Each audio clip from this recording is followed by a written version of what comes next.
से लाए? यहाँ का नहीं है, बाहर से उड़ाया। 30 का पड़ा। अरे पागल हो गया है, उड़ा के लाया और बोलता है 30 का पड़ा। 15 देगा मैं, 10। बहुत मेहनत की उस्मान भाई। 20 फाइनल। बोल क्या बोलता है? ठीक है, चलेगा।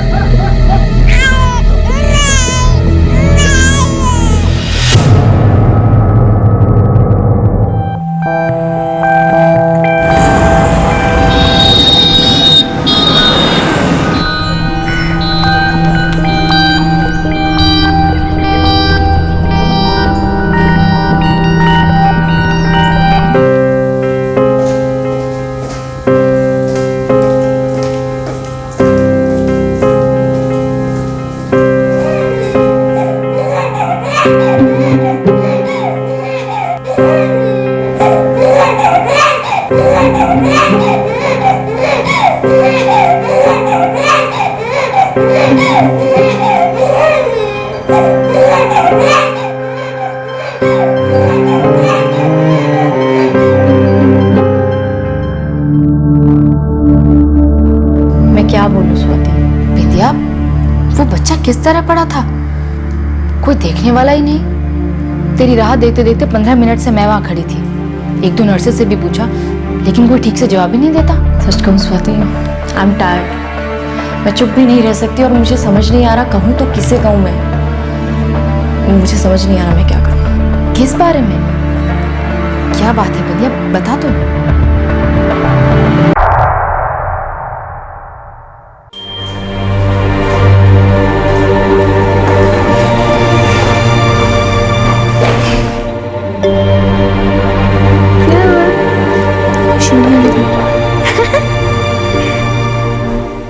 हाँ हाँ हाँ, क्या क्या क्या दादी की सब? हाँ हाँ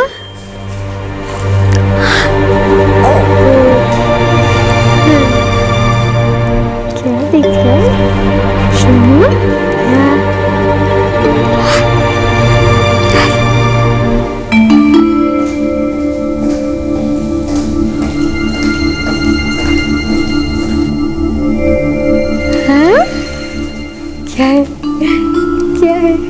और ले ले ले ले ले सोनू सोया नहीं अभी तक?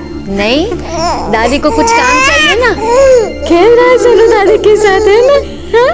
आप थोड़ा थकी हुई लग रही हैं। नहीं, नींद आ रही है, लेकिन जब तक इसके मम्मी पापा में से कोई नहीं जागता मुझे आराम कहाँ। हाँ क्या हुआ क्या हुआ? हाँ क्या हुआ क्या हुआ? अच्छा, यहाँ चाय मिल सकती है? सॉरी आंटी, वार्ड में चाय अलाउड नहीं है, आपको कैंटीन जाना होगा। थोड़ी देर में इनमें से कोई जाग जाए फिर चली जाऊँ। आप चाय पी लीजिए, तब तक बच्चे को मैं संभालती हूँ। मैं इसीलिए तो राउंड पर थी, यही तो ड्यूटी है मेरी। आप जाओ आंटी, इसे मुझे तो। मैं बस 5 मिनट, भले ही 10 मिनट लगे, टेंशन की कोई बात नहीं है। ओ बच्चे को तब तक मैं संभालती हूँ। अब भी आती हूँ।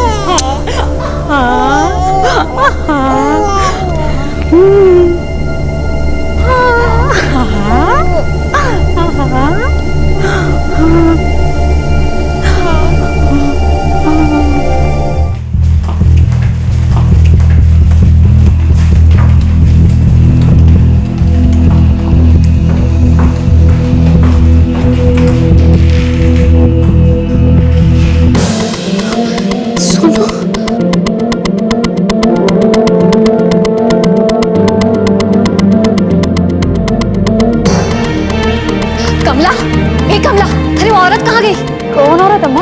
वही जिसके पास सोनू को छोड़ कर गई थी मैं। कौन औरत और किसके पास छोड़ा आपने सोनू को? कोई अस्पताल गई थी, बोली मैं बच्चे को संभालती हूँ, आप चाय पी के आ जाइए। लेकिन कहाँ लेके गई वो मेरे सोनू को? पता नहीं कहाँ गई वो औरत। क्या हुआ कमला, क्या हुआ अम्मा? कोई अस्पताल की औरत थी, बोली मैं बच्चे को संभालती हूँ, आप चाय पी के आ जाइए। मैं बस 5 मिनट में वापस आई। मुझे मेरा बच्चा चाहिए। तुमने किसको दे दिया बच्चा?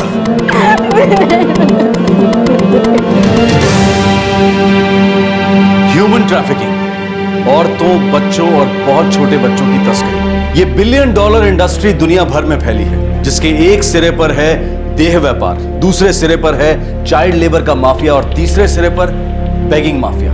19 दिसंबर 2012, जहां एक तरफ देश भर में दिल्ली गैंगरेप की वारदात पर जन आक्रोश अपनी चरम सीमा पर था, वहीं दूसरी तरफ बेंगलुरु के एक सिटी हॉस्पिटल में एक बार फिर से एक बच्चा चोरी हुआ। जिस तरह से वो बात कर रही थी, मुझे लगा अस्पताल की कोई औरत है। सर हॉस्पिटल में सीसीटीवी लगा है। कितने बरस का था बच्चा? कब पैदा हुआ था? 1 सप्ताह पहले साहब, 12 दिसंबर को।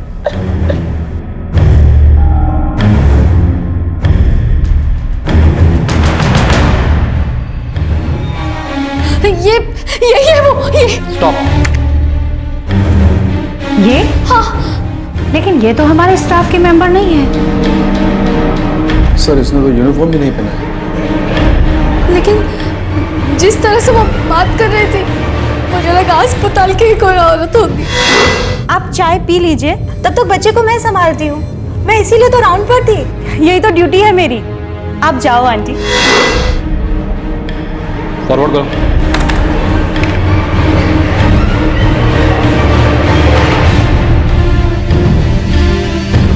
स्टॉप।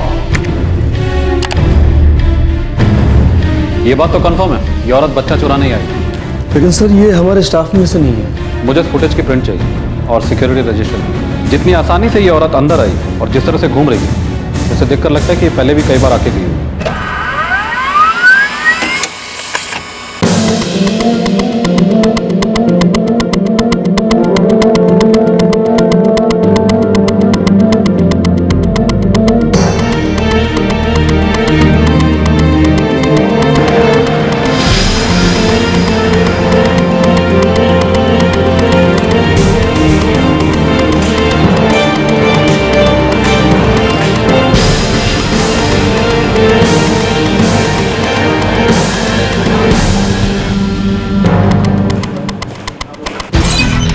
सर उस औरत की अभी तक कोई लीड नहीं मिली।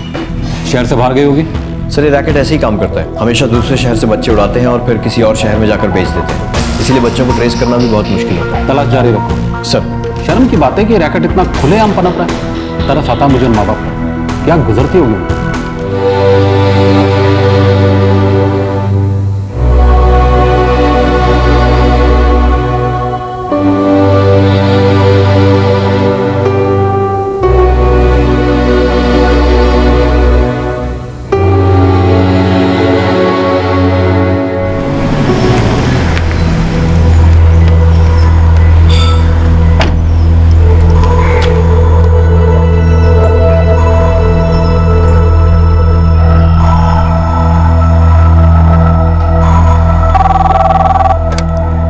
जी, अनीता जायसवाल। यस, आपको बुलाया है। ओके, आगे से ले। Thank you.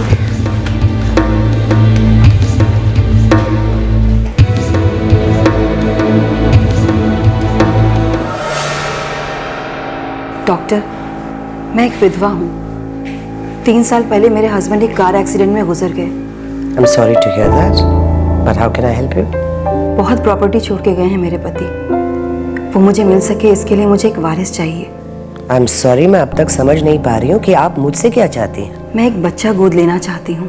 देखिए, ये एक मैटरनिटी होम है, कोई अडॉप्शन सेंटर नहीं है। पर डॉक्टर, मैंने तो सुना है यहाँ बच्चे मिलते हैं अडॉप्शन के लिए। तो आपने गलत सुना है। किस बेवकूफ ने कहा आपसे ये? प्लीज डॉक्टर, समझने की कोशिश कीजिए। मैं एक विधवा हूँ। अडॉप्शन सेंटर से मुझे बच्चा नहीं मिल सकता। आपका बहुत बड़ा एहसान होगा मुझ पर। मैं इसके लिए कीमत देने को तैयार हूँ, पर प्लीज डॉक्टर, मुझे एक बच्चा दे दीजिए प्लीज। किसी ने आपको गलत खबर दी है। ये एक मैटरनिटी होम है और यहाँ बच्चे गोद नहीं दिए जाते। मैडम, आप मेरी जरूरत समझेंगी, ऐसा भरोसा है मुझे। मैं समझ सकती हूँ कि आप मुझसे खुलकर बात क्यों नहीं कर रही हैं, पर डॉक्टर प्लीज एक बार मेरे बारे में भी तो सोचिए। अगर आप मेरी हेल्प कर देंगी तो मेरी जिंदगी बन जाएगी। इस कार्ड में मेरा फ़ोन नंबर है। मैं उम्मीद करती हूँ कि आप मुझे फ़ोन करेंगी, मेरी मदद ज़रूर करेंगी। Please doctor.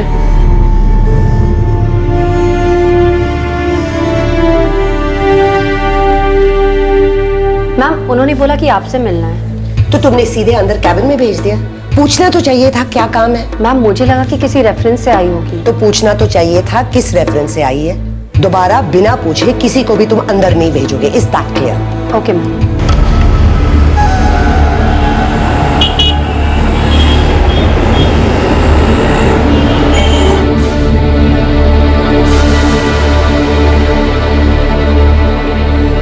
मम्मा अगले महीने से मेरी इंटर्नशिप शुरू हो रही है, सोच रही हूँ कि अपने हॉस्पिटल से ही स्टार्ट करूँ। बिल्कुल नहीं, किसी और हॉस्पिटल से कर लेना। पर क्यों? अपना हॉस्पिटल होते हुए कहीं और क्यों? मेरा बेटे, मामा बिल्कुल ठीक कह रही है। अपने कंफर्ट जोन से बाहर निकलोगे तो एक्सपीरियंस मिलेगा ना। अल्टीमेटली तो तुम्हें मामा को ज्वाइन करना ही है, इसलिए मौका अच्छा है। बाहर जाओ, कुछ एक्सपीरियंस लो अच्छे से। ये औरत अनीता जायसवाल ठीक लगती है, जेन्युइन लगती है। नहीं बेटा, बिना कांटेक्ट के आई है, इसलिए उस पर इतनी जल्दी भरोसा करना ठीक नहीं। टटोल कर देखो।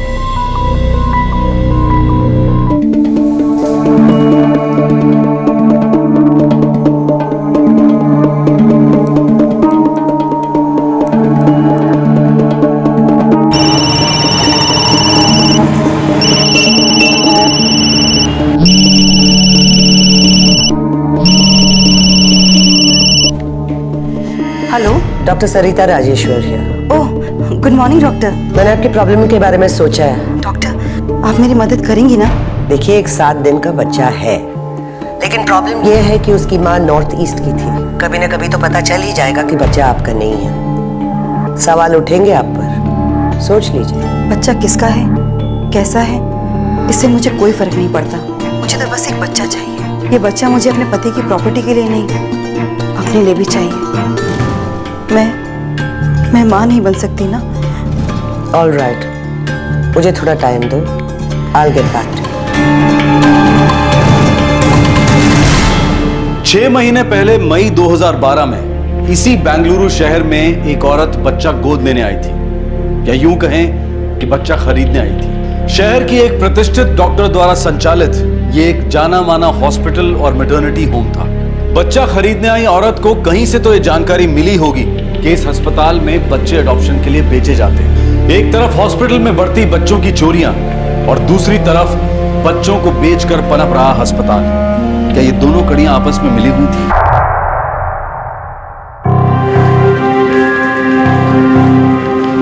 देखिए, हम हर मुमकिन कोशिश कर रहे हैं, लेकिन आपके बच्चे की भी तो कोई खबर नहीं। 3 दिन हो गए साहब, और अब तक मेरे बच्चे का पता नहीं चल पाया है। पता नहीं कैसा होगा, कौन दूध पिलाता होगा उसे। साहब हमारा पहला बच्चा है। मैं समझ सकता हूं, आप हौसला रखिए, हम अपनी तरफ से पूरी कोशिश करेंगे, लेकिन आप भी हिम्मत मत हारिए।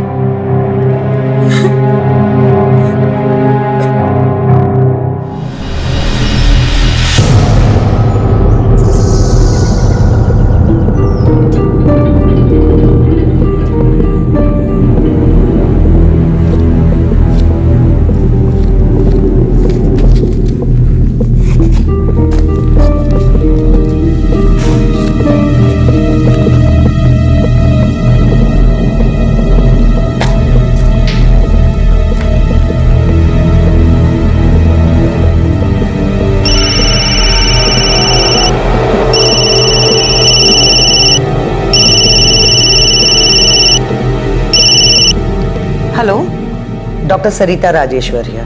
Yes doctor. 6 महीने पहले आप बच्चा अडॉप्ट करना चाहती थी ना? Are you still interested? Yes doctor, I am still interested.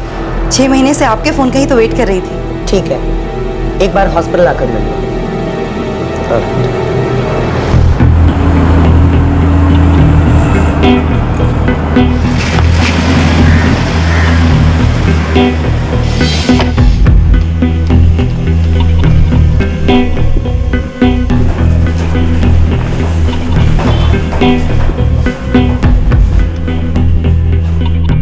लड़का है, न्यूबॉर्न है, 1.5 लाख लगेंगे। 1.5 लाख? डॉक्टर 1.5 लाख तो बहुत ज्यादा है। मैं एक विधवा हूँ, प्रॉपर्टी भी अभी तक नहीं मिली है। एकदम से 1.5 लाख कहाँ से लाऊंगी मैं? तो फिर मैं कुछ नहीं कर सकती। बच्चा दे रही हूँ, वो भी प्रॉपर बर्थ सर्टिफिकेट के साथ। सब कुछ प्रॉपर होगा। जन्म के बाद से बच्चे को हम संभालते हैं और इन सब चीजों के लिए खर्च होता है। आप तो जानती हैं ना मैंने इस बच्चे के लिए कितना वेट किया है। मुझे बस एक बच्चा चाहिए डॉक्टर। आप क्या थोड़ा कम नहीं कर सकती? Please doctor. Don't plead. ठीक है, 1 लाख। डॉक्टर अगर थोड़ा और कम? तो फिर एक काम कर, बच्चे को भूल जा। नहीं डॉक्टर, मैं 1 लाख देने को तैयार हूँ, लेकिन मुझे बच्चा कब तक मिल जाएगा? कल पैसे ले आओ और बच्चा ले जाओ।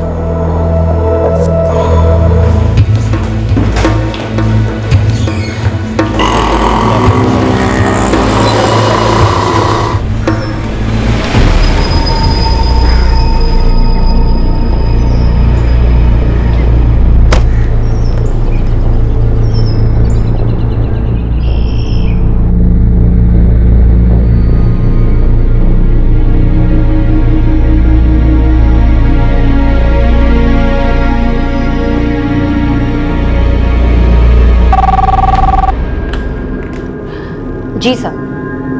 Okay. Mrs Anita Jaiswal? Yes.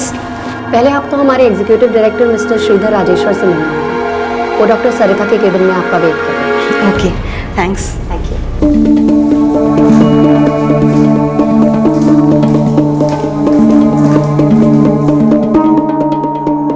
पैसे लाया? जी। लेकिन बच्चा कहाँ है? पहले आप पैसे जमा करा दीजिए, उसके बाद बच्चा आपका।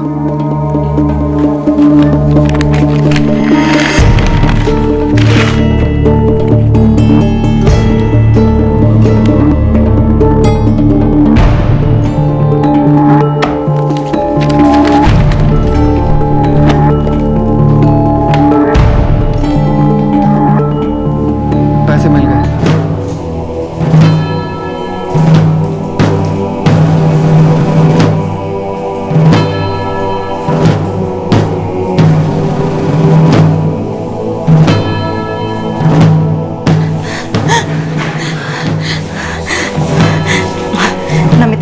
पहले तू इसे अपने हाथों में ले, तू मेरे लिए बहुत लगी रही है।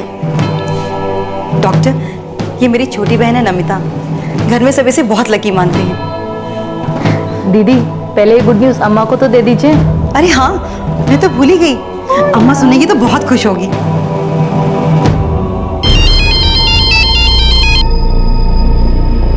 हाँ अनीता बोलो। हाँ अम्मा, बच्चा मिल गया है, नमिता के पास है। ये तो बहुत अच्छी खबर है। मेरा भी मन कर रहा है बच्चा देखने को। अगर आपने बच्चे का कोई नाम सोच रखा है तो प्लीज बता दीजिए, मेरे हस्बैंड उस नाम का बर्थ सर्टिफिकेट बनवा देंगे। मैंने तो कब से सोच कर रखा है, मैं लिख के देती हूँ।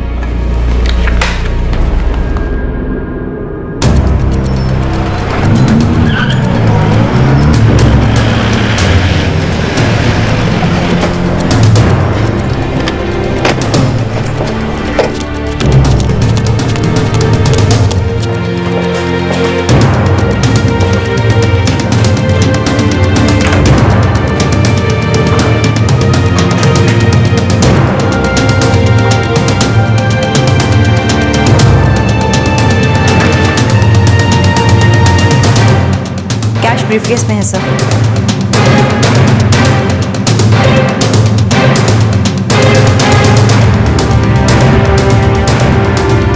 पिछली बार तुम्हें सिर्फ वार्निंग देकर छोड़ देना बहुत बड़ी बेवकूफ़ी थी। Thanks Anita, you did a great job.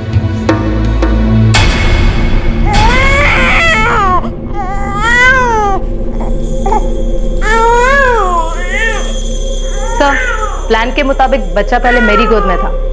इस बार हमारे पास काफी सबूत है। We will present a strong case.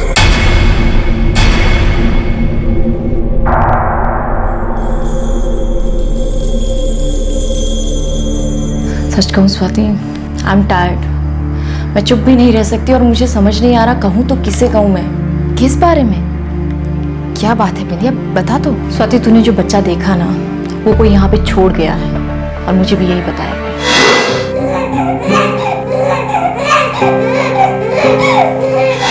क्या कह रही है तू?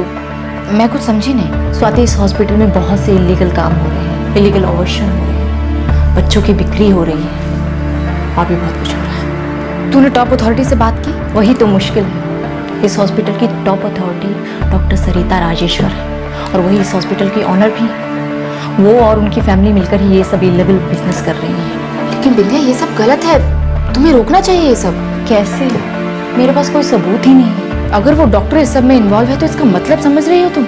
जो बच्चे यहाँ से बेचे गए हैं वो ह्यूमन ट्रैफिकिंग के शिकार हो सकते हैं। ये सब एक रैकेट है, हमें ये सब रोकना चाहिए। पर मैं क्या कर सकती हूँ? बोल, चुप मत रहे। एक बात तो तय है बिंदिया, मैं चुप नहीं रहूंगी। ये क्या बकवास है? डॉक्टर बिंदिया, किसी और को इन्फॉर्म करने से पहले एक बार मुझसे तो बात करनी चाहिए थी ना, ताकि किसी को कुछ पता न चले, उससे पहले ही आप बच्चा बेच सके। एक्सक्यूज मी मैम, आप इस तरह मुझ पर इल्जाम नहीं लगा सकते। एक कपल आए थे जो इस बच्चे को छोड़ गए, दिया गया नाम एड्रेस सब कुछ गलत था। मैंने सिर्फ इंसानियत के नाते इस बच्चे को संभाला है और वैसे भी मैं आपको इन्फॉर्म करने ही वाली थी। कब? बच्चा बेच देने के बाद?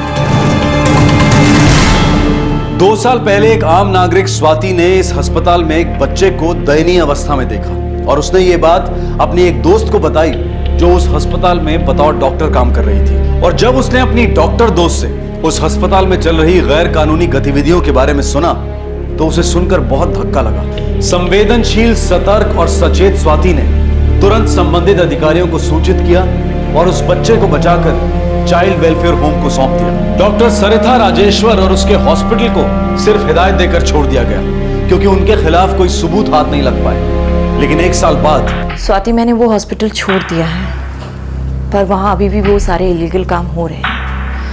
I know that for sure. बच्चे अभी भी बेचे जाते हैं। पिछली बार वेलफेयर एसोसिएशन ने उसे एक वार्निंग देकर छोड़ दिया था क्योंकि कोई सबूत ही हाथ नहीं लगा। सबूत हाथ लगता भी तो क्या होता?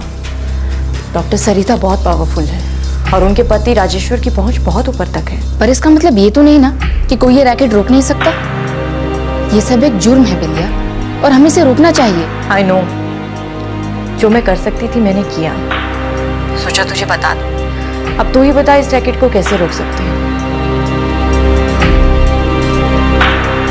स्वाति, मुझे मेरे चैनल से बात करनी होगी। कुछ भी कर अनीता, हमें ये सब रोकना होगा। ये इतना आसान नहीं होगा, बड़े लोग इन्वॉल्व होंगे इसमें, well connected, it's very risky.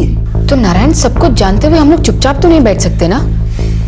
ये सब गलत है और हमारी भी तो कोई जिम्मेदारी बनती है। Swati is right Narayan. स्वाति, अच्छा हुआ जो तुमने मुझे बताया। मैं आज ही अपने चैनल हेड से बात करती हूँ। हो सकता है वो इस पर स्टिंग ऑपरेशन करना चाहे।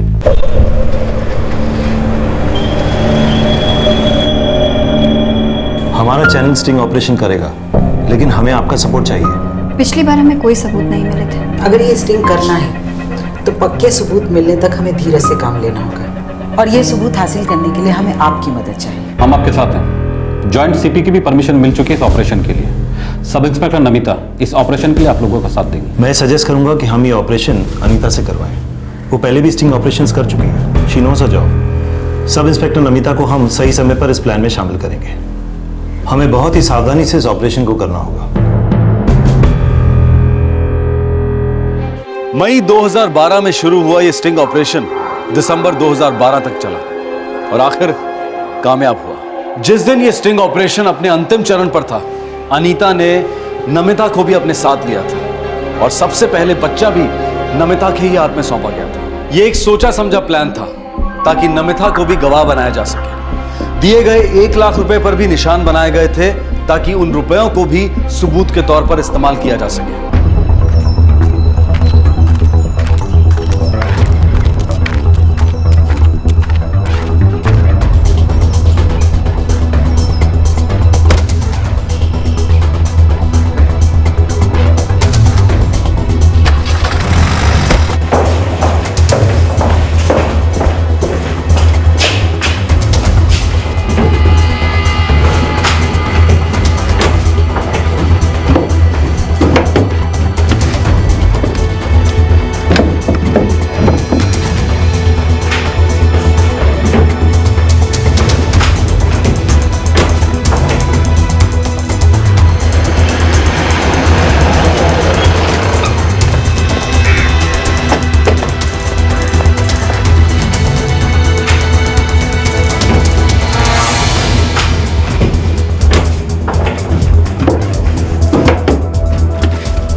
द हेल इंस्पेक्टर, मैं एक रिटायर्ड कर्नल हूं। हमारे पास सर्च वारंट है। बहुत पछताओगे इंस्पेक्टर, बहुत पछताओगे। हम इज्जतदार लोग हैं। यस सर, आपकी बहुत इज्जत है। आप एक एक्स आर्मी मैन, आपकी वाइफ रेप्यूटेड डॉक्टर और आपका बेटा इंजीनियर है जो सिविल सर्विसेज की तैयारी कर रहा है। बेटी एक मेडिकल स्टूडेंट है। लेकिन हमारे पास स्ट्रॉन्ग प्रूफ है कि आपके हॉस्पिटल में बच्चे बेचे जाते हैं। ये आपका बिजनेस है, इज्जतदार लोगों का बिजनेस।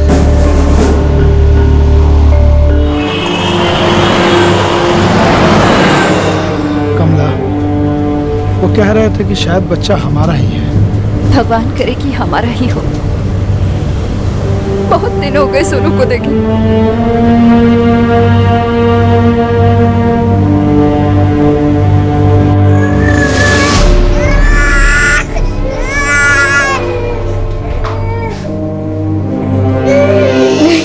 ये मेरा बच्चा नहीं है मैडम, ये मेरा बच्चा नहीं है। मैं पहचानती हूँ अपने बच्चे को। एक हफ्ते गोद में खिलाया उसे। ये मेरा बच्चा नहीं है।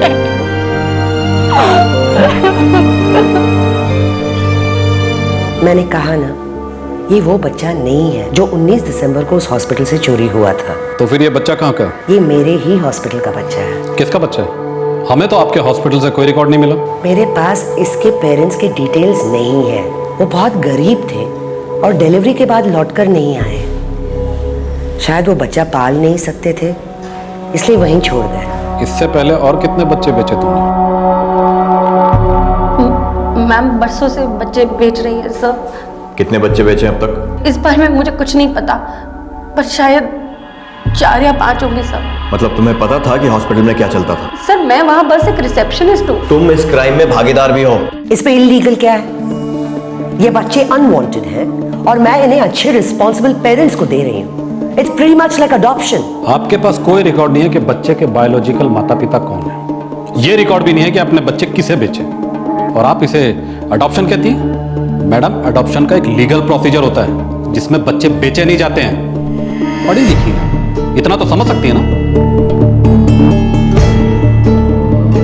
मेरी वाइफ एक ह्यूमन सर्विस कर रही है। जिन बच्चों का कोई नहीं होता, कुछ नहीं होता, उनका फ्यूचर सिक्योर कर रही है वो। आपकी पत्नी लोकल मेडिकल एसोसिएशन में रजिस्टर्ड भी नहीं है। आप बच्चों का नहीं अपना फ्यूचर बना रहे हैं। बच्चे बेचकर पैसा कमा रहे हैं आप लोग। एक मिनट मैडम, बच्चे की डिलीवरी से लेकर उसका मेंटेनेंस, उसके लिए फॉस्टर पेरेंट्स मिलने तक उसकी देखभाल करना, ये सब मुफ्त में नहीं होता है। एडॉप्शन सेंटर चलाने का कोई लाइसेंस है आपके हॉस्पिटल के पास? मिस्टर राजेश्वर, आप एक रिटायर्ड फौजी हैं। रूल्स की अहमियत आपको पता होनी चाहिए। हम ना ही उन बच्चों को ट्रेस कर पा रहे हैं जो आपके यहाँ से बिके हैं, और ना ही उन पेरेंट्स का अता पता है जिन्होंने आपके यहाँ से बच्चे अडॉप्ट किए हैं। आपको नहीं लगता कि जो बच्चे आपने बेचे हैं उनमें से कुछ को इलीगल कामों के लिए खरीदा गया हो? ये ह्यूमन ट्रैफिकिंग नहीं तो और क्या है? You all are bloody criminals. और जिन माँ बाप को बच्चे नहीं चाहिए होते, वो सीधे आपके ही हॉस्पिटल में कैसे आ जाते हैं? Can you explain? हमारे हॉस्पिटल के पास एक बिल्डिंग है जहाँ पेइंग गेस्ट अकोमोडेशन है। वहाँ वो औरतें आती हैं जो सिंगल होती हैं और वो चाहती नहीं कि अपने प्रेगनेंसी के बारे में किसी और को पता चले। वो बच्चा गिरवाने आती है। मतलब वो आपकी शरण में आ जाते हैं डिलीवरी या अबॉर्शन के लिए। फिर आपके दिमाग में एक ब्रिलियंट आइडिया आता है कि बच्चों को गिराने से बेहतर है बच्चों को बेचकर पैसा बनाया जाए।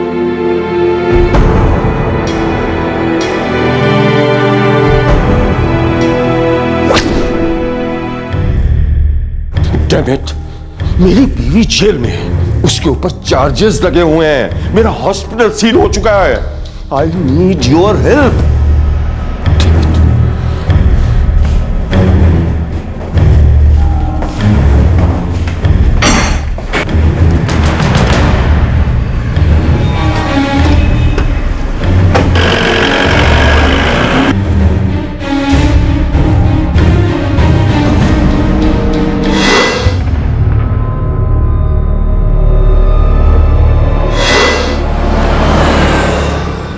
भगवान करे उस बच्चे को उसके माँ बाप मिल जाए,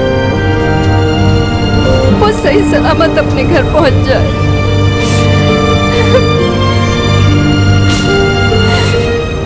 वेलफेयर कमेटी ने बच्चे को चाइल्ड केयर होम भेज दिया है। वहाँ उसका अच्छे से ध्यान रखा जाएगा। थैंक्स स्वाति। अगर तुम मुझे हिम्मत नहीं देती तो शायद मैं कभी अपना मुंह नहीं खोल पाती। बस भगवान करे कि डॉक्टर सरिता ने जिस किसी को भी बच्चे बेचे हैं वो अच्छे लोग निकले। कितने अफसोस की बात है, इंसान ही इंसान को बेचने का कारोबार कर रहा है। चैन की नींद कैसे सो पाते होंगे ये लोग? कैसे अपनी आत्मा को चुप करा देते हैं?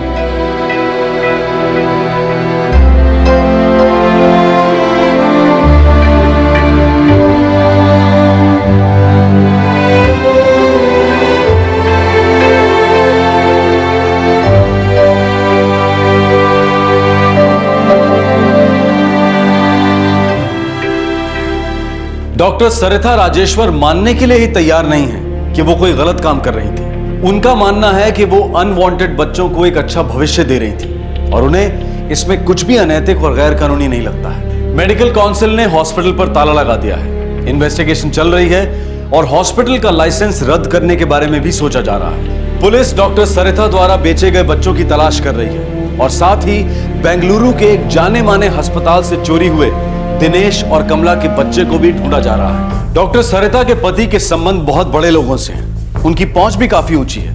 हो सकता है शायद वो दबाव डलवाकर इस केस को रुकवा दें और उनके परिवार पर इस केस का कोई असर ही ना हो। लेकिन इस केस में आगे क्या होगा ये सोचकर हमें मायूस नहीं होना चाहिए, क्योंकि इस केस में जो हुआ है वो हम सब के लिए एक उदाहरण है, एक मिसाल है। स्वाति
एपिसोड की दूसरी कहानी।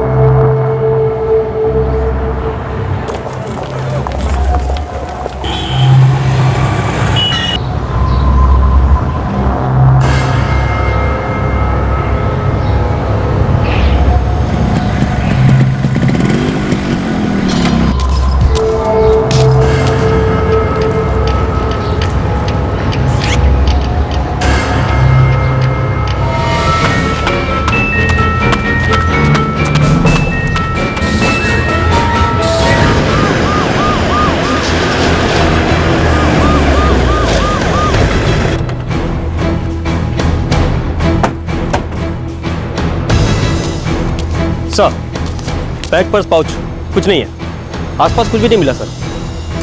साड़ी से तो मिडिल क्लास की लगती है कदम। मुंबई और नवी मुंबई के सारे थानों में चेक करो, कहीं कोई मिसिंग कंप्लेंट तो नहीं है। सर, लगता है इनका सर किसी पत्थर से टकरा है। हमें भी लाश के पास एक पत्थर पड़ा हुआ मिला था। उम्र 60 और 65 के बीच लगती है।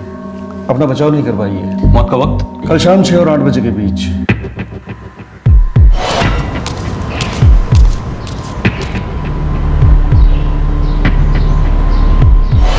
इनकी बॉडी हमें एक अंडर कंस्ट्रक्शन बिल्डिंग के पास मिली।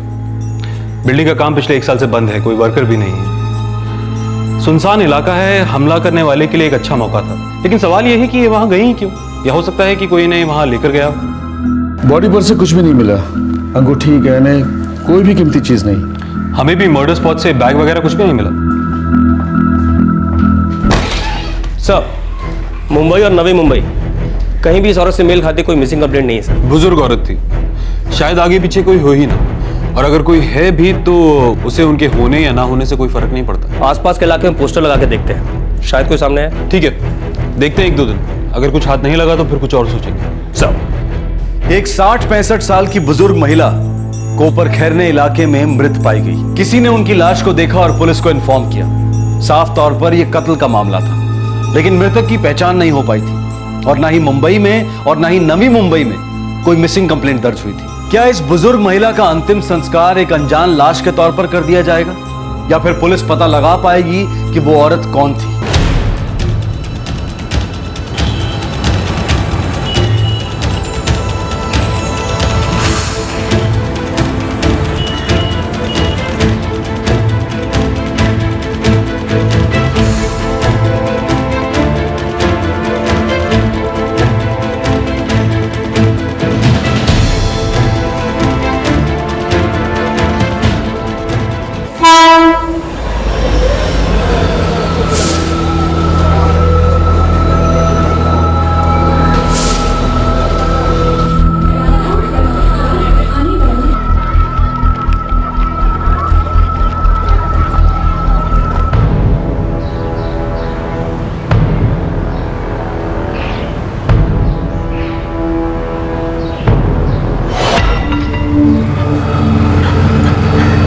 ऑटो ऑटो ऑटो स्टेशन चल।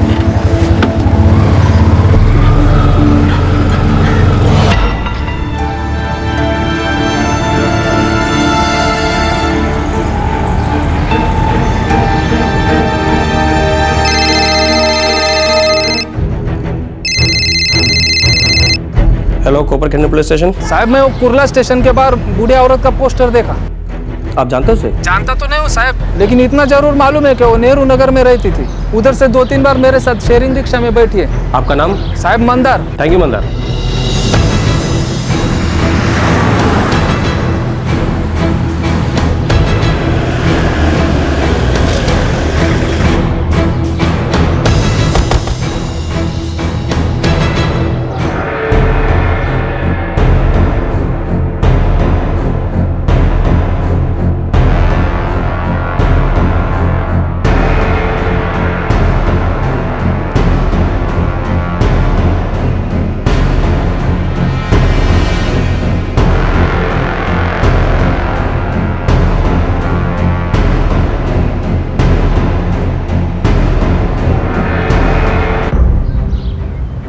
साहब ये बात तो पक्का है कि ये औरत इसी चाली की है।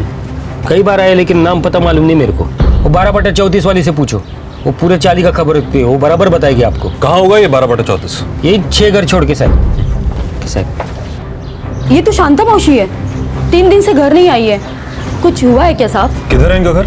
यही बाजू की गली में 35/46। साहब शांता मौसी 19 तारीख को सुबह घर से निकली थी।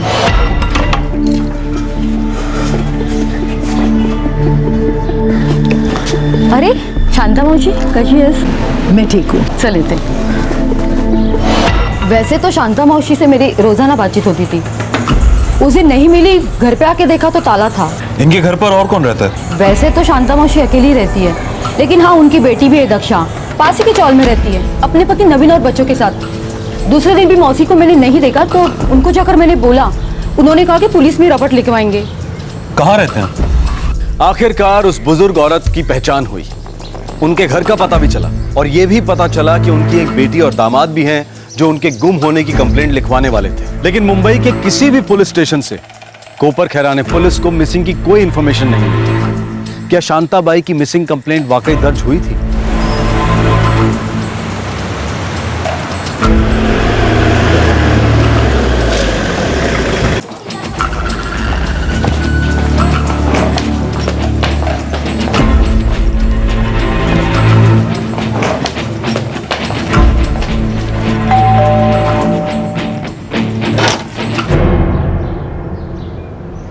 दक्षा जी साहब, आई को क्या हुआ है? वही तो पता करना है।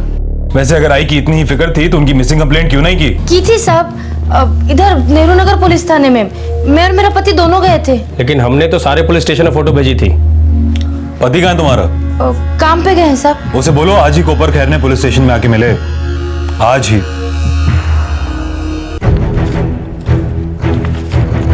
हाँ, 21 सितंबर रात 9 बजे ये दक्षा और नवीन फटके ने मिसिंग कंप्लेंट कराया था। शांताबाई रामटे के मदर ऑफ दक्षा फटके, रेजिडेंट ऑफ 35/46 शिवाजी चौल, नेहरू नगर। लेकिन हमने ये फोटो भेजा था मिसिंग कंप्लेंट से क्रॉस चेक करने के लिए।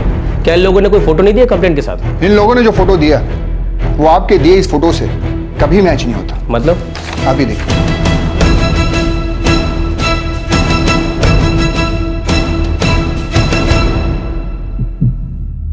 साहब, मेरे पास आई की यही फोटो थी। तुम्हारी आई इतने दिन से गायब थी, तुमने उन्हें ढूंढने की कोशिश नहीं की? क्या है ना साहब, सासू माँ को कोई भी रोक टोक पसंद नहीं थी। वो अपने आप में ही रहना पसंद करती थी। साहब, वो ना अक्सर अपनी पोती यानी मेरी भतीजी के यहाँ जाकर रहती थी। मैंने सोचा उधर ही गई होगी। कहाँ? कोपर खेरने में मेरे बड़े भाई की बेटी माधुरी रामटेके के उधर। और तुम्हारे बड़े भाई कहाँ रहते? वो तो नहीं रहे। 10 साल पहले वो और भाभी रोड एक्सीडेंट में ऑफ हो गए।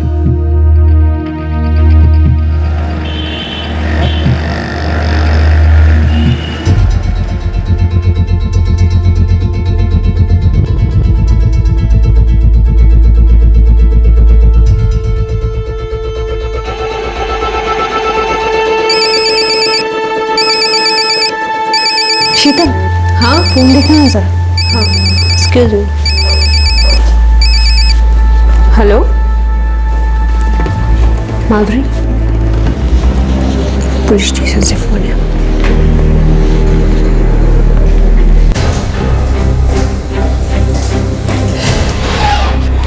क्या हुआ दादी को? किसी ने उनका मर्डर किया है। क्या?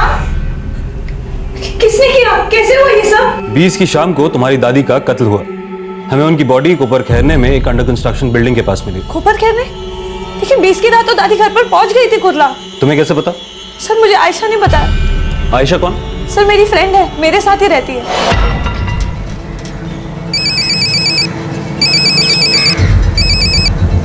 हाँ आयशा। हाँ माधुरी, अच्छा सुन, दादी के पैसे बैंक में जमा करवा दिए हैं, ओके? और उनको थाने से कुर्ला की ट्रेन में भी बिठा दिया है। Thank you so much Ayesha. अरे थैंक यू की क्या बात है यार। अच्छा सुन, अभी कुछ दिन मैं घर नहीं आऊंगी, नासिक जा रही हूँ।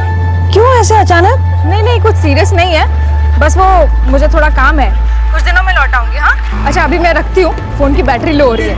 ओके अच्छा ठीक है, चल bye. Okay bye. Sir, Ayesha ने मुझे बताया था कि उसने दादी को बिठा दिया था ट्रेन में कुर्ला के लिए। आयशा का नंबर है? जी सर, है 444567878। ये पैसे का क्या चक्कर है? सर, उस दिन दादी आई थी मेरे घर पर कोपर खेरने में, करीबन 10 बजे के आसपास।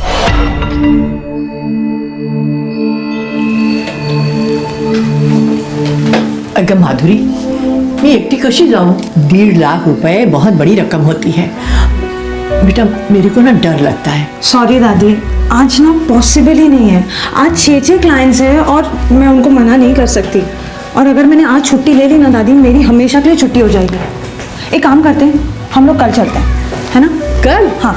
नहीं बाबा नहीं, अरे बिल्डर ने बोला आ जाओ और पैसा लेकर जाओ। देखो बेटा, इन लोगों का कोई भरोसा नहीं, कल को पलट गया तो। आयशा, तुम्हारी आज शाम की शिफ्ट है ना? हाँ। क्यों? देखो ना, तुम दादी के साथ गोरेगांव चली जाओगे। वो एक्चुअली दादी को ना बिल्डर से पैसे लेने हैं, जिसने दादी की चौल खरीदी है ना। हाँ श्योर यार, कोई बात नहीं, मैं चली जाऊंगी। ठीक है दादी।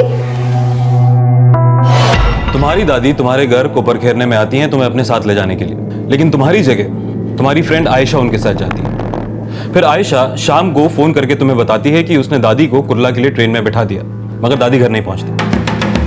मेरी समझ में ये नहीं आ रहा कि अगर दादी को किसी को अपने साथ लेकर जाना था तो अपने नजदीक रह रही अपनी सगी बेटी को क्यों नहीं लेकर गई? आई की और मेरी बनती नहीं थी, हमारे बीच तो बातचीत भी बंद थी। क्यों? बस नहीं बनती थी। अपनी सगी माँ से? सर, मेरे मम्मी पापा गुजर जाने के बाद दादी और मैं बहुत करीब आ गए थे और दक्षा बुआ को लगता था कि दादी उनके बच्चों से ज़्यादा मुझसे प्यार करती है। बस यही दादी और दक्षा बुआ के बीच में मेन प्रॉब्लम थी।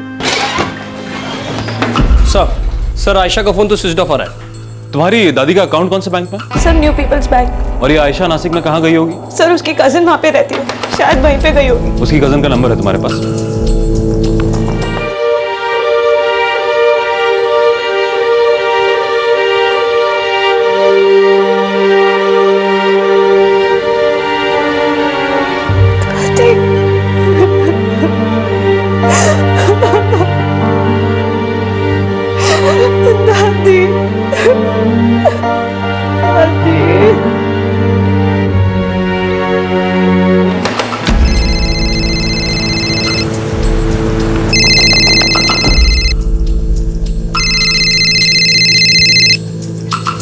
हेलो हेलो नुसरत खान जी, कहिए। कोपर खैराना पुलिस स्टेशन से पीएसआई कदम बोल रहा हूँ। आयशा है? आयशा जी वो तो यहाँ नहीं है। क्यों, क्या हुआ है? वो 20 तारीख की रात को आपके यहाँ नहीं आई? जी नहीं, मैं तो उससे पिछले 4 महीने से नहीं मिली। पर हुआ क्या है? उसके पेरेंट्स कहाँ रहते हैं? वो तो बेंगलुरु में रहते हैं। पर हुआ क्या है सर? अगर आयशा से बात हो तो उसे कहना कि तुरंत कोपर खैराना पुलिस स्टेशन में कांटेक्ट करें। जी लेकिन जी नहीं, हमें इनके बॉडी पर कुछ भी नहीं मिला। नहीं सर, दादी सोने के कंगन, चेन और इयरिंग हमेशा पहने ही रहती थी। पर जब हमें इनकी बॉडी मिली उस पर कोई भी गहने नहीं थे।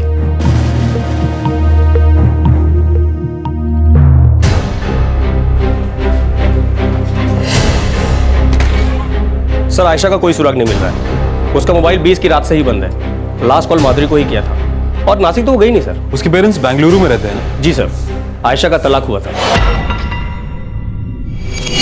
उसकी शादी उसके माँ बाप की मर्जी के खिलाफ हुई थी और तब से ही उसके माँ बाप ने उससे सारे रिश्ते तोड़ दिए। 5 साल पहले वो मुंबई आ गए और बीपीओ में काम करने लगी। वहीं उनकी दोस्ती हुई और साथ ही मिलकर उन्होंने कोपर खैराना में फ्लैट रेंट पे लिया। और सर आयशा के पेरेंट्स भी उसको टच में नहीं है सर। वो यूं गायब कहाँ हो गए? सर शांताबाई के अकाउंट में कोई पैसे जमा नहीं हुए और माधुरी का कहना है कि उसकी दादी हमेशा ज्वेलरी पहन कर रहती थी, लेकिन हमें बॉडी पर कोई गहने बराबर नहीं हुए। इसमें कुछ गड़बड़ लगती है कदम। हो सकता है कि ये सब आयशा का ही किया करा हो। उसने शांताबाई को मारा हो और फिर गहने और पैसे लेकर गायब हो गई। और ये भी हो सकता है कि शांताबाई के घर से ही किसी ने ये कांड किया हो और फिर आयशा को भी गायब करा दिया ताकि उस पर शक ना हो। एक काम करो, दक्षा, माधुरी और नवीन, इन तीनों के कॉल रिकॉर्ड्स निकालो। जी सर।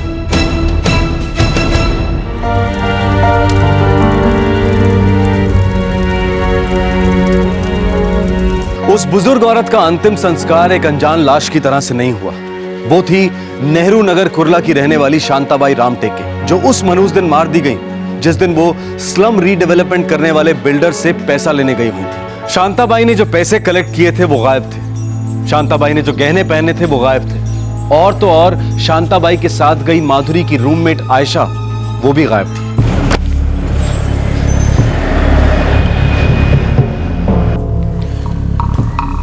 हाँ, शांताबाई रामटेके 20 सितंबर को आई थी। क्या ये लड़की भी आई थी उनके साथ? हाँ, ये भी साथ आई थी।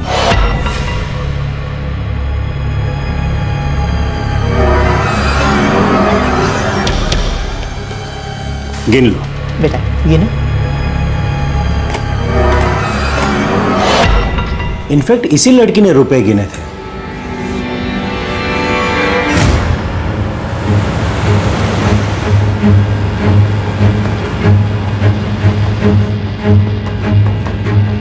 सर आयशा 21 सितंबर से काम पर नहीं आ रही। कोई है ऐसा जो उसके बारे में कुछ बता सके?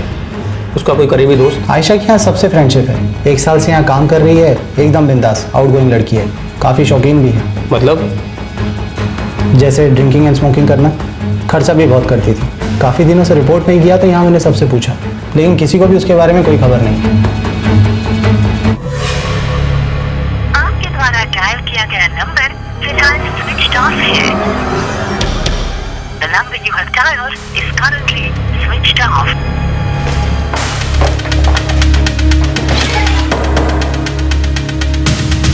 सर, माधुरी, दक्षा और नवीन तीनों के फोन रिकॉर्ड स्कैन किए, क्लीन है। और सर ये आयशा के बारे में अभी तक कोई खबर नहीं मिली। कदम कहीं ऐसा तो नहीं कि हमारा ध्यान भटकाने के लिए आयशा की कहानी बनाई गई है? आखिर कोई ऐसे गायब कैसे हो सकता है? सर, इन्फॉर्मर्स को ज्वेलरी के पीछे लगाया है। ज्वेलरी चोरी हुई है, कभी न कभी कहीं ना कहीं बिकेगी जरूर।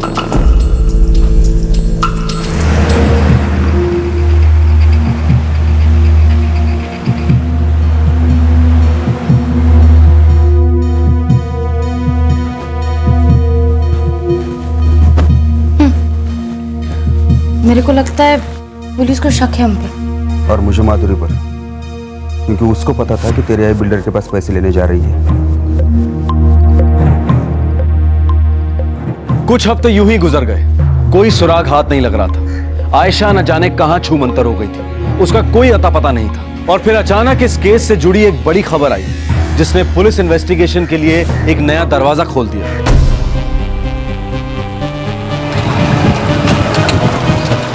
साहब, बेलापुर में एक ज्वेलरी शॉप है। आगे बोलो। साहब, 22 सितंबर को उस दुकान पर कुछ ज्वेलरी बिकी थी। सब सोने का सामान है, कान के झुमके, बाली, चूड़ियाँ। साहब, मैं तो कहता हूँ एक बार चेक कर लो आप। हो सकता है उसी औरत का हो जिसके बारे में आपने मुझे बताया था। दुकान का नाम? कौन लाया था ये? साहब, वो एक लड़का और एक लड़की थी। नाम तो पूछा नहीं होगा आपने? नहीं साहब, नाम तो नहीं पूछा था। इन दोनों में से कोई थी? ये तो पता नहीं साहब, लड़की बुरके में थी। मेरे पास सीसीटीवी फुटेज है। निकालिए। जी सर, ये मेरी दादी की ज्वेलरी है। तुम्हारी दादी की हत्या के 2 दिन बाद 22 सितंबर को बेची गई? नहीं सर, मुझे नहीं लगता आयशा ऐसा करेगी। सर, 1 साल के ऊपर हो गया है और हम बहुत अच्छे दोस्त हैं, और वो भी दादी से बहुत अटैच थी सर।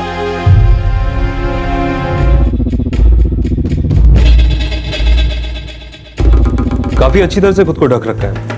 डेफिनेटली अपनी आइडेंटिटी छुपाने की कोशिश कर रही है। सर, लेकिन इसके साथ जो आदमी है वो नवीन नहीं है। पर ये औरत कौन हो सकती है?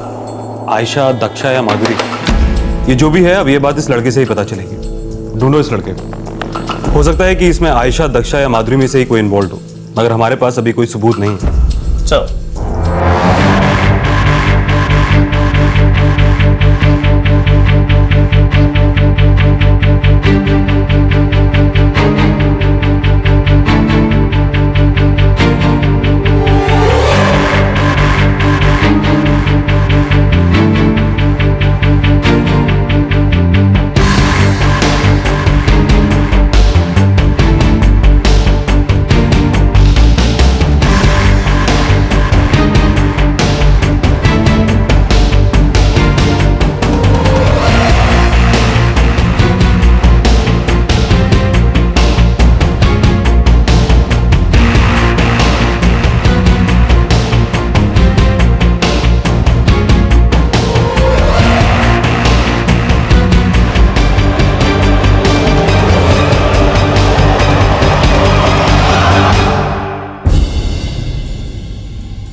आज सुबह पुलिस आई थी। क्या पूछ रही थी? तुम्हारे बारे में पूछ रही थी, और पूछ रही थी तुम्हारा कोई बॉयफ्रेंड है या नहीं। और हाँ, एक लड़के का फोटो भी दिखाया।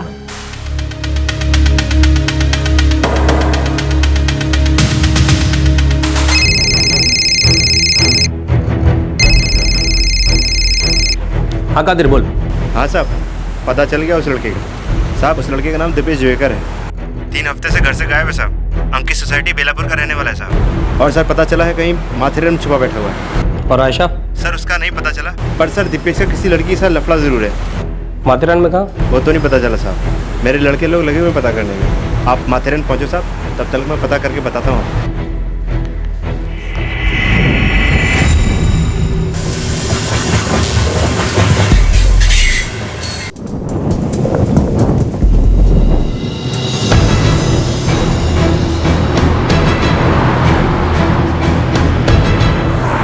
सर, हंसराज कॉटेज में छिपा बैठा है। कब तक छुपेगा?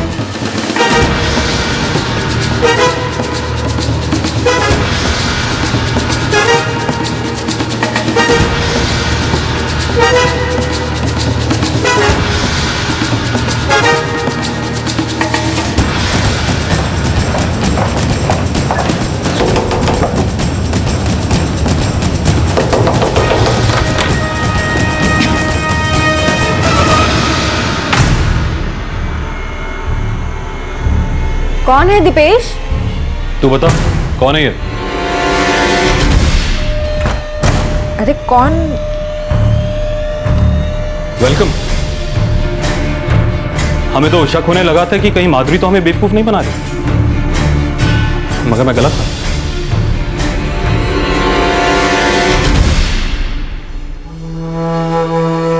सर, इस मर्डर से मेरा कोई लेना देना नहीं है। मैंने सिर्फ आयशा की ज्वेलरी बेचने में मदद की थी।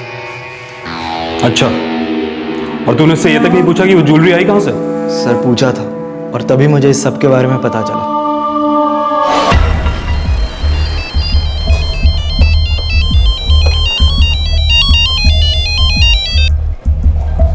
हाँ आयशा, बोलो। दीपेश, मिलना है अर्जेंटली। क्यों, क्या हुआ? तुम वाशी स्टेशन के पास पहुंचो, फिर बताती हूँ सब। ठीक है, पहुंचता हूँ।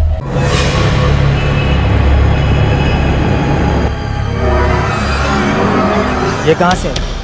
इंतजाम हो गया, चलो अब शादी कर लेते हैं। आयशा, ये कुछ नहीं है, इससे कुछ नहीं मिलने वाला, और फिर हमारी वैसी ही हालत हो जाएगी जैसी तुम्हारी पहली शादी के बाद हुई थी। दीपेश, मेरे पास और भी है, तुम ये पकड़ो। देखो, इतना है, हम एक अच्छी जिंदगी शुरू कर सकते हैं। कहीं दूर, बहुत दूर चले जाएंगे। मेरे माँ बाप से पैसे मांगने का तो सोचना भी नहीं पड़ेगा। हम एक अच्छी जिंदगी शुरू कर सकते हैं दीपेश। लेकिन ये सब तुम्हें मिला कहाँ से?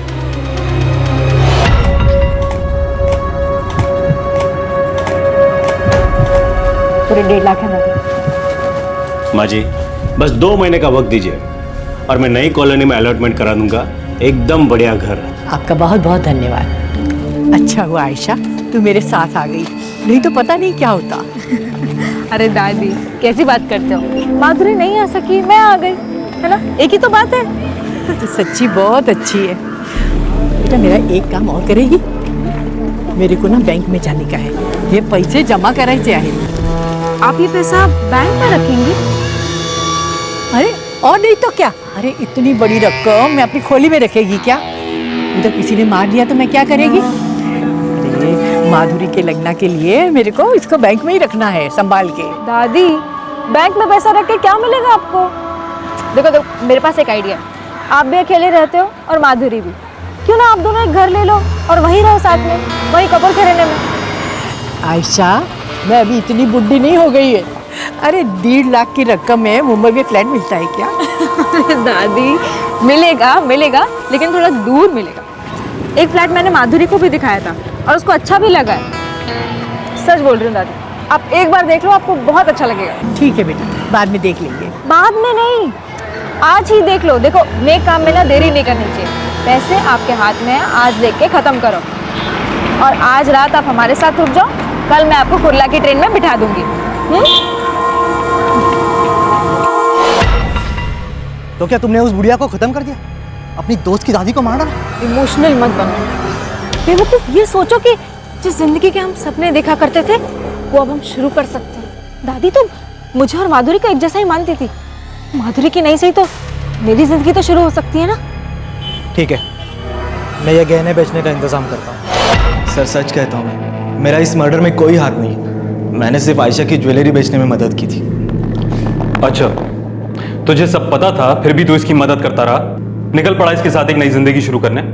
और तुम, उस औरत ने तुम पर विश्वास किया था, तुम्हारी दोस्त माधुरी ने भी तुम पर विश्वास किया था। सर, विश्वास तो मैंने भी किसी पे किया था, शादी की थी, लेकिन उसे सिर्फ मेरे माँ बाप के पैसे से ही मतलब था।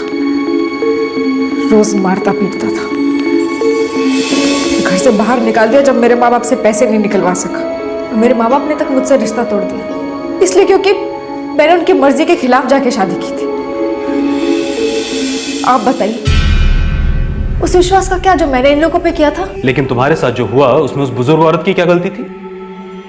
तुम्हारी दोस्त माधुरी की क्या गलती थी?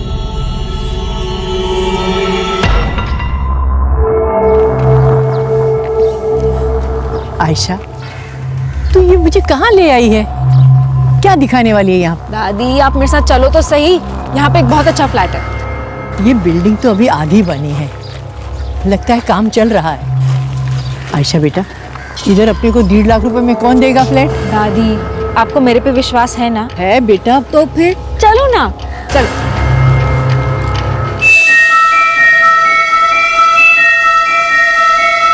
अच्छा ये तू कैसा मजाक कर रही है मेरे साथ? कहाँ लेकर आ गई मेरे को? सॉरी दादी, मैं मजाक नहीं कर रही। क्या? दादी ये जो पैसे आपके पास है ना, उससे मेरी लाइफ बन जाएगी। ये तू कैसी बातें कर रही है? ये पैसे मुझे चाहिए दादी। नहीं, ये पैसे मैं नहीं दूंगी। ये मजाक करना बंद कर दे। मैं एकदम सीरियस हूँ दादी।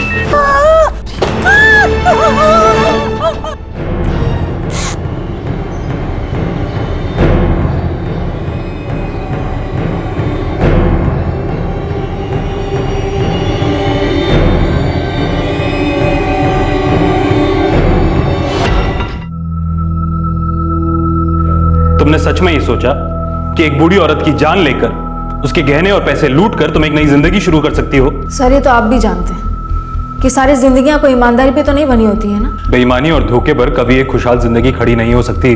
किसी ने ये नहीं सिखाया तुम्हें?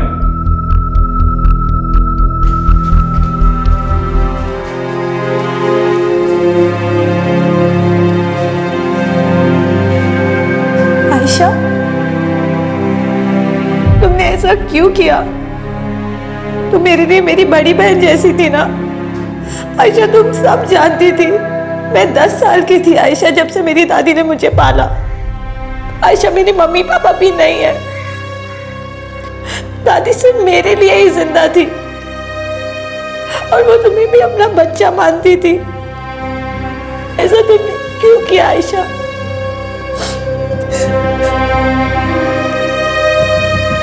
प्लीज प्लीज मुझे माफ कर दे। I am really sorry. मुझे समझ ही नहीं आया क्या करूं। मैं बस एक अच्छी जिंदगी चाहती थी यार। सब लोगों से उधार मांगते मांगते अपने माँ बाप से थक गई थी, जो मेरी तकलीफ को कभी समझते ही नहीं थे। बस एक बेटर लाइफ चाहती थी। कुछ ज्यादा तो नहीं मांगा था ना, बस कोई रास्ता ही नहीं मिला। आयशा के खिलाफ आईपीसी की दफा 302 के तहत चार्जेस लगे हैं और आयशा के बॉयफ्रेंड पर आईपीसी की दफा 204 के तहत सबूत मिटाने का आरोप है। वो अभी बेल पर बाहर है। माधुरी तो लगभग बिखर चुकी थी। दादी ही उसका सब कुछ थी। वो तो उस दिन का इंतजार कर रही थी जब वो इतना कमा पाएगी कि अपनी दादी को अपने साथ रख सके। आयशा के माता पिता ने उनकी मर्जी के खिलाफ एक ऐसे आदमी से शादी करने के लिए उसे कभी माफ नहीं किया जिस आदमी ने आयशा को बहुत सताया था, यातनाएं दी थी। आखिरकार आयशा को उससे भी दूर होना पड़ा। उसे नौकरी मिली, लेकिन जिस तरह की अच्छी जिंदगी वो जीना चाहती थी उसके लिए उसकी कमाई हमेशा कम पड़ी। उसे एक लड़के से प्यार हो गया, लेकिन उसने भी उसके इस ख्याल को मजबूत ही किया कि एक अच्छी जिंदगी गुजारने के लिए बहुत कुछ चाहिए होता है। कुछ हफ्ते पहले दिसंबर 2012 के आखिर में चेन्नई में एक ऑटो रिक्शा ड्राइवर और उसके 2 दोस्तों ने एक बुजुर्ग औरत को मारकर उसके गहने लूट लिए। इन तीनों को अपने सपने, अपनी इच्छाएं पूरी करने के लिए पैसों की जरूरत थी। हर दूसरे दिन कोई ना कोई कत्ल होता है जहां आरोपी एक अच्छी जिंदगी की चाह किसी की जान लेकर उसे लूटकर पूरी करना चाहता है। कितनी खतरनाक और अचंभे की बात है कि कुछ लोग ऐसा भी सोचते हैं कि वो अपनी जिंदगी बना सकते हैं किसी दूसरे की जिंदगी खत्म करके, उसे लूटकर। ऐसा क्या है जो लोगों को ये सब करने के लिए प्रेरित करता है? माना कि सभी जिंदगियां सादगी और ईमानदारी की बुनियाद पर नहीं खड़ी हैं, लेकिन ये भी तो एक बहुत बड़ी सच्चाई है ना कि कोई भी जिंदगी धोखेबाजी, बेईमानी और जुर्म के सहारे नहीं फल फूल सकती। आपसे फिर मुलाकात होगी क्राइम पेट्रोल दस्तक में एक और नए केस के साथ। तब तक अपना ख्याल रखें, सुरक्षित रहें और याद रखें कि आप किसी दूसरे की जिंदगी खत्म करके कभी भी अपने लिए खुशियां और अच्छी जिंदगी नहीं खरीद सकते हैं। जय हिंद। इस तरह के और भी एपिसोड देखने के लिए हमारे चैनल को सब्सक्राइब करें और बेल आइकन दबाना ना भूलें।